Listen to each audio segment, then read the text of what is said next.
ভাই আপনি কি রিসার্চ করেন? রিসার্চ তো করি, টাকা পয়সা বেশি দিলে আবার নৃত্যও করি। আরে আপনার নৃত্য দিয়ে আমি কিনবো? কিনবেন আবার মন চাইলে দুটা তালি দিবেন। আচ্ছা ভাই ঠিক আছে, আপনি আমার নাম্বারটা লেখেন। না কইলে কেমনে লিখতাম? আরে আমি কইতেছি তো, কই এখনো তো কইলেন না। আরে ভাই আমার সুযোগটা দেন। হ্যাঁ একটু পরে কইবেন 20,000 টাকা দেন। আরে আজব তো, আমি 20,000 টাকা যাবো কেন? চাইয়া দেখেন না একবার, গলার দুইটা ফাড়া দিমু। এই আপনি নাম্বারটা লিখবেন।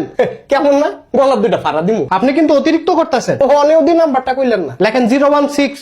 আচ্ছা 0167474 74 ভাই 74 কইেন না সেই ইন্নু কইলে আমার ফেস লাগে। আপনার নাম্বার শুরু 016 জি 74 আবার কই 74? আমি 74ই কমু। এটা কিন্তু বাড়াবাড়ি হইতাছে। বাড়াবাড়ি আমার পছন্দের কাজ, সুযোগ পেলেই বাড়াবাড়ি করি। এর লাগি 74 লইই বাড়াবাড়ি করবেন? আমি 74 লইই বাড়াবাড়ি করি।